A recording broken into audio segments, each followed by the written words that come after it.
Asante sana. Kwa majina naitwa Apostle Maxwell Maximo. Niko hapa kwa ajili ya kuja kuongea hii mada mwenyekiti aliyoanzisha na mkufunzi mwenyekiti. Inasema hofu. Ni kweli watu wana hofu sana. Kwenye Biblia kuna mistari ambayo inahusiana na hofu. Mistari imeandikwa mara 365. 365 neno hofu. Imeandikwa kwenye Biblia mara 365. Kwa hiyo ina maana kila unapoamka kuna neno kwamba usiogope. Yaani kwamba usiogope imeandikwa zaidi ya mara 365. Kwamba usiogope. Lakini watu wengine waoga. Uoga ni dhambi. Uoga ukisoma kile kitabu cha uoga ni dhambi. Kuna mtu mmoja alikuwa anasema sana kuambia watu kwamba uoga ni dhambi.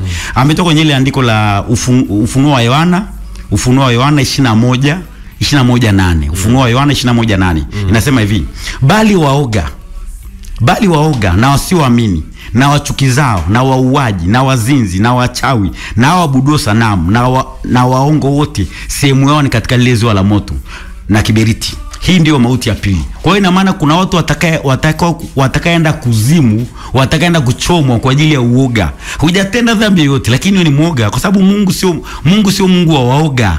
Mungu sio Mungu wa waoga. Kwa hiyo unapokuwa muoga, na yote inatengenezwa na vitu viwili.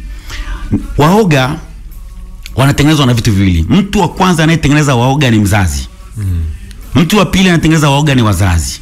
Mtu wa tatu anatengeneza waoga ni wafanyakazi wenzako.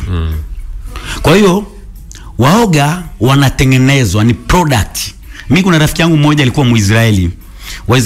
Alikuwa anasema kwamba katika vitu wanavyochunga ni mtoto kuanzia anapozaliwa mpaka miaka 20. Wanamchunga sana kwa gharama kubwa kwa sababu asije akaingiziwa vitu.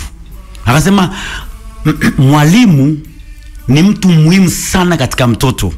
Wafanyakazi ni watu muhimu sana katika ukuaji wa mtu. Kwamba ina maana akasema kwamba mtoto mdogo kuanzia anazaliwa mpaka anafikisha miaka 5 ashaambiwa neno acha mara 1040. Neno acha.